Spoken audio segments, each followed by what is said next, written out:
Hello, welcome back to Through the Trapdoor. I'm Emily. And I'm Katie. And this is our podcast where we read you Harry Potter fanfiction. That's what we do every week. Usually. Yeah, when we try. When we show up. Any life updates? We move into the house not next weekend, but the weekend after. You'll be moving in today. Ho-ho! It's move-in day. I've lost all concept of the reality of time. Same. And I go to work every day. And I still have no concept of, the days of the week or, time. We planned to hang out tomorrow. I forgot I had an eye doctor appointment. And I have a haircut, and Olivia has a doctor appointment. So we're great at life. Yep. All right. I suppose we should do some reading. Yes, before Miss Olivia wakes up. Yes. All right. We are on chapter 17. Whoop. Melodramatic Blubberbrains. Or Melancholy Blueberries. Yep. Lily woke early and said a very long goodbye to James, hidden in a small alcove. Is that how you say that word? Alcove. Alcove. Thank you. See? We help each other. Small alcove off one of the fourth floor passageways. It was a particular favorite of theirs, as it was furnished with a cozy padded bench, and not once had anyone disturbed them there. Plus, it was easy to slip in and out of without anyone noticing, and provided an excellent place for them to duck into when they wanted to chat between classes. Chat. They were doing the same sort of chatting this morning with their mouths, doing a lot of work anyway. Okay, well, your mouths chat anyways. That's where the chatting comes from. Lily wanted to say goodbye to him eventually, of course, but that sort of thing could be done outside of the Great Hall or just before they split up to go their separate ways for training, and Lily did not want to spoil their alone time with words. James had his arms wrapped around her tightly, and his hands were not tangling themselves up in her hair as usual. In response, Lily found her hands cradling James' face rather than exploring his chest or slipping themselves around his neck. This said more to Lily than any amount of words. James was adorably protective at times, but this was different, now she thought. He wasn't so much protective as he was sorry to see her go. Not forever, of course, but 4 weeks was a long time. And among other things, Lily could tell he would miss their chats. Mimi didn't get to say goodbye to Lily. She meant to, she really did, but she wasn't quite up for it. She didn't even wake up until well past noon, her eyes crusted shut with dry tears, her body exhausted from dancing and screaming and crying, her brain still soggy with emotional sewage. I really like that expression. I was just going to say, I'm like, damn. Soggy with emotional sewage. That is a beautiful way to put that. My brain often feels that way. Same. Honestly, same. Because that's what it was. That's what Sirius had dumped on her. Emotional sewage. Convenient for him, too, wasn't it? The bastard. Cheat on your girlfriend one night, then leave her to rot while you prance about doing bloody Auror training for a month. Sounded like a great plan to Mimi. And it must have sounded wonderful to Sirius when he thought it up. Of course, Mimi wasn't sure how much of it had been Sirius's idea, or how much of it had been Melody's, or how long it had been going on, or how many other people knew about it, and worst of all, one of the few people she really wanted to talk to about it had left on a train this morning at 8 o'clock. She suspected some of the other girls in her dormitory would find out about it sooner or later, but Mimi had been the first one to bed last night, and she had kept her crying quiet until she was sure everyone else had fallen asleep. Then she tiptoed out of bed to the common room, where, despite her best efforts, she sobbed until she was sure the whole house could hear her, but no one came. Not Susie or Matt, and certainly not Lily, who was among the last to reach the dormitories. And surely, so soundly asleep, not even Peeves could have woken her. So Mimi cried alone, and she expected she'd spent the next 4 weeks alone, depressed and brooding and full of emotional sewage. She would have been very hurt to find out about Remus's several long-hour chat with Melody in the kitchens, but the only people who knew about that were the house elves, and they weren't going to tell anybody, except perhaps Dumbledore. First of all, Remus and Melody have been friends for years. They are housemates. She's basically a marauder. Calm the fuck down. Yeah, Remus has no interest in Melody other than they are friends. Right. Like, it's basically a sister. Yes. Until morning, Mimi didn't think of talking to Remus. She'd spent most of the night cursing Sirius and Melody and then all of Gryffindor in general, forgetting that there was still Remus to confide her trauma to. He might not care, or he might be on Melody's side, but then no, he was Remus, and much too sensible to take sides, or perhaps too spineless. Certainly too spineless to ask Mimi for a date. Or, too much of a werewolf. It's just Remus. He's too much in his own head. Yeah. Mimi teetered back and forth like this, between adoring Remus and hating him until her stomach grumbled angrily in protest. But Mimi didn't feel like getting up for food, because she didn't want the chance to see Melody. Instead, she rolled over and burrowed into her covers, forcing herself into an uneasy sleep. Sirius, Lily ventured. Are you okay? Sirius turned his head and looked at her blankly. He shrugged and turned back to the window. You feeling all right? You haven't touched your food. You do know there's food, right? Sirius glanced over at his sandwiches and shrugged again before returning his gaze to the window. Oh, come on, Sirius. Whatever it is, it can't be that bad. You don't have a stomach flu or anything, do you? Sirius shook his head. For the love of Pete, Sirius, stop being dramatic. Eat something and tell me what's going on. Sirius considered her for a moment. Wait. They have the whole Hogwarts train for 8 students. They're not very practical. 8 students. They're not practical. We've known this forever. They put the first years in boats. Yeah, but I feel like that's like part of the grandiose introduction to Hogwarts. There's a giant squid that can tip them over. They're not practical. But it's the whole Hogwarts train for 8 students. They're not practical. Okay, we're gonna move on. They also have a giant castle for 300 students. Let's be real. Sirius considered her for a moment and then shrugged and picked up a sandwich. Even if he was the worst boyfriend ever to walk the face of the earth and depressed beyond all reason, it was no reason to starve to death. He took a generous bite of the ham and cheese and followed it with a nice swig of pumpkin juice. Ooh. He didn't expect to actually feel better because of this, but he did, almost instantly. Sirius thought. No wonder girls eat a lot when they're depressed. No wonder anybody eats a lot when they're depressed. It's magic. So, Lily asked, what's the matter? Sirius took another bite of sandwich and thought for a moment how best to explain it, considering he was talking to Lily, who understood the situation probably better than he did, and it wouldn't be too difficult to sum up. Well, if we're going with the straight facts, no bullshit version, I hate Melody, and I hate myself too, and I should be thrown out the window of this train and then shot, he added thoughtfully. Oh. I thought you were going for the no bullshit version. All right, well, maybe that was a little elaborate, but I don't really want to be thrown out the window of this train, but I do deserve to be. Sirius, are you on your period? What? You sound like a hormonal teenage girl. Snap out of it. Sirius ran through some things in his head. You know, I've been called a lot of bad names, Lily, but I don't think I've ever been called a hormonal teenage girl before.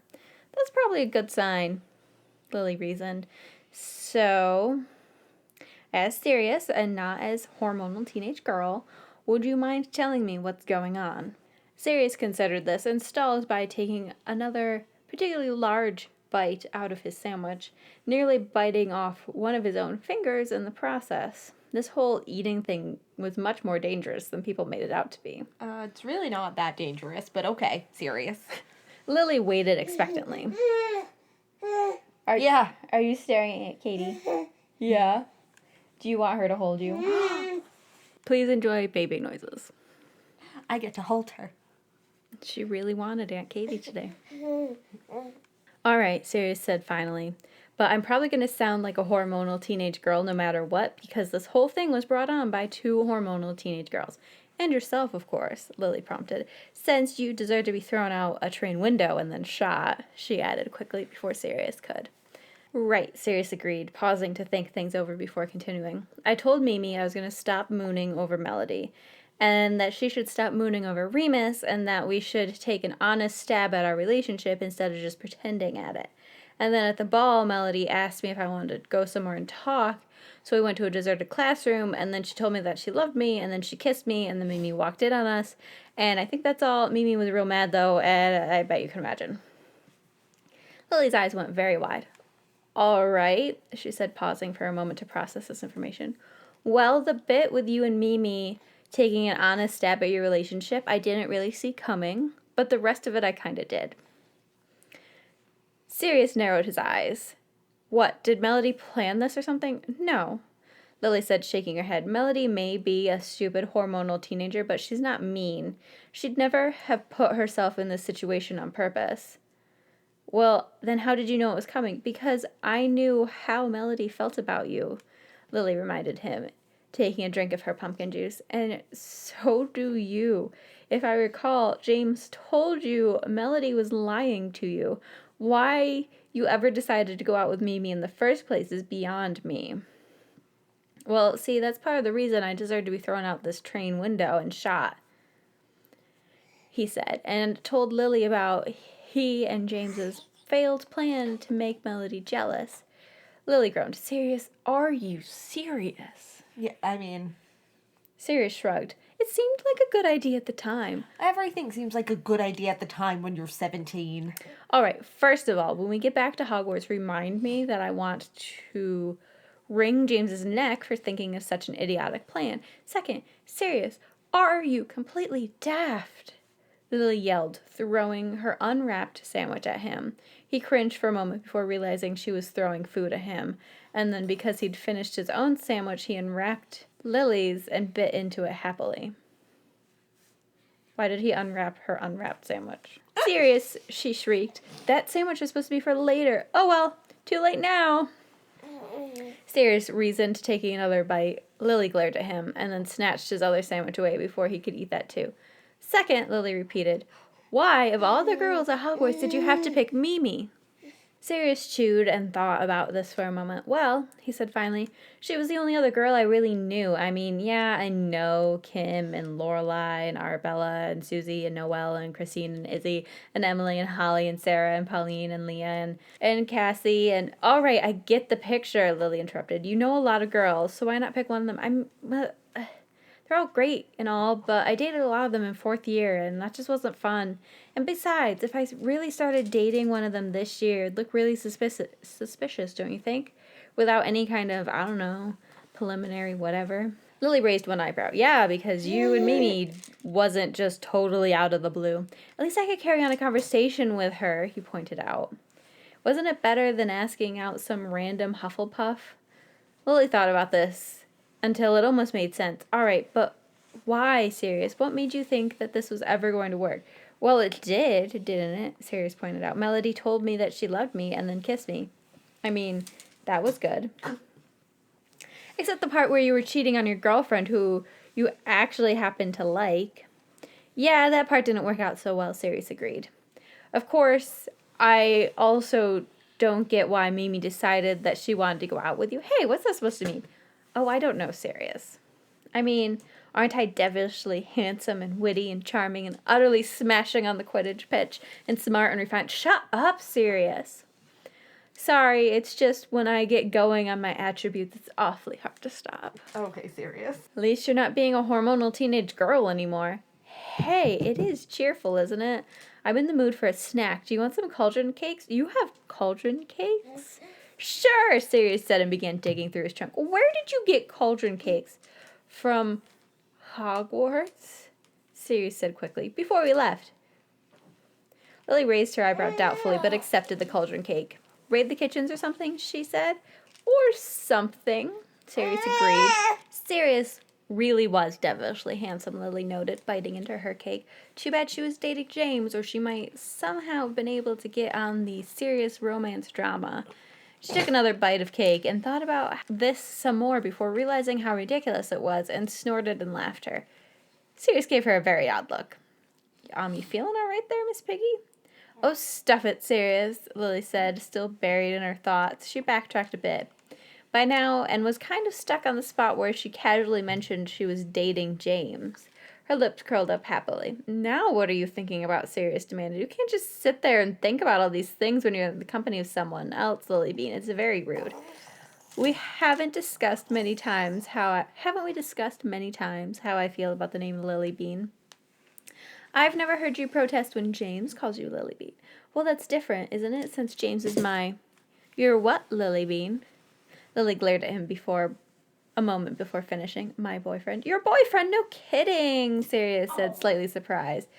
Yep, Lily replied, trying not to feel embarrassed. You finally made it official. Yes. And you're willing to admit this? Uh-huh. To the general public, even? All right, Sirius. So you're not going to deny it anymore? Sirius. You're not going to slap him across the face when he tries to smooch you? Sirius. What about Sirius? Yes, Lilybean. That's enough. And stop calling me that. Whatever you say, Lilybean. Remus could not believe this. He figured once James, Sirius, and Lily were safely out of Hogwarts, all of their melodramatic teenage issues would disappear with them, and he'd finally have some peace and quiet. Instead, he was sitting on the couch in MHQ watching Mimi bawl her eyes out. Somehow, this scene was startlingly familiar. This time, Remus was well prepared with tissues, at least. He thought he was well prepared with tissues. A whole box for one crying girl certainly seemed like it was going to be a sufficient amount. But Mimi was going through the tissues at an alarming rate. Only 10 minutes had passed and she'd already filled 2 rubbish bins and emptied at least half the box. I'm sorry, Mimi managed at one point. You don't need to be here for all this. Remus patted her on the back awkwardly. That may be true, but you don't need to be here alone either. Mimi's crying halted for a moment, and she looked at him. You're so nice, she blubbered, losing her composure. Oh, crap, here we go again. Why do they always burst into tears when I found something nice and innocent to say? I'm such an idiot, she fumed, her eyes still damp with tears. Wasting all this time over stupid Sirius. She took a few heaving breaths and then shook her head angrily, swiping her tears roughly with her sleeves. You think I'm being an idiot, don't you? She asked, turning her gaze on Remus. Remus blinked and thought furiously for something non-incriminating to say. Was no the right answer? Would she accuse him of lying? What about maybe? Was that safe? Or would she be offended and think that maybe he did think she was being an idiot? And yes was definitely out of the question, wasn't it? Unless, of course... I think you're being a normal teenage girl, he said suddenly, wondering which part of his brain that answer had sprung out of. I guess, Mimi replied, bringing her knees up to her chest and resting her chin on them. It just wouldn't be so bad if, she glanced at Remus. Never mind, you don't want to hear about it. You're right, Remus agreed, especially since I heard the whole thing from Melody last night about 5 times. Would it help if I told you how horrible Melody feels about the whole thing? He looked at Mimi for a minute, considering. No, probably not. He failed to notice the expression on Mimi's face. She stared at him with wide eyes, looking slightly hurt that he hadn't immediately protested against her suggestion, and he didn't want to hear her problems. And then she blinked and slid her gaze away from his. I don't mean to impose, she said again. I should probably be going now anyway. Thank goodness, Remus thought. But then the little warning bells were going off in the back of his head. No, he said finally. His emergency idiot prevention system kicking in. You should stay. There's obviously a lot on your mind. Mimi looked grateful and sank back into the couch. She started speaking and Remus zoned out a bit. Occasionally, he caught snippets of her monologue, but it mostly sounded like Melody's speeches last night, except Mimi seemed to be more a victim than a victimizer. Is that the right word? Remus was beginning to think that maybe girls were more trouble than they were worth. Sure, he liked Mimi and all, but he wasn't quite sure he could ever handle Mimi. What was wrong with everybody anyway? Was it just Hogwarts? Were they just teenage relationships? It wasn't as though any of them were going to go off and get married or anything. Remus was quite sure that within a month, Mimi would fully recover and be going out with some fabulous new boyfriend, and Sirius and Melody would patch up whatever problems they were having, and the whole world would continue as though none of this ever happened. Did Remus even want to bother with one of these relationships? And then he thought about it for a moment, and then he realized he was being stupid, even if their relationships were pointless. Alright, I think that we are going to stop this episode here. I mean, it's kind of in the middle of a section, and Remus has lots of thoughts. But as you can hear, someone is hungry. Yes, so we've got to feed her. So we will see you guys again next week. See you next week. Bye. Bye. Thank you so much for joining us on our journey through the trapdoor. You can leave us a review on Facebook or Apple Podcasts. It would literally mean the world to us. Or you can find us on Twitter and Instagram at thetrapdoor16. Or if you have any longer thoughts, you can shoot us an email at throughthetrapdoor16@gmail.com. Thank you so much, and we'll see you again next week. See you next week.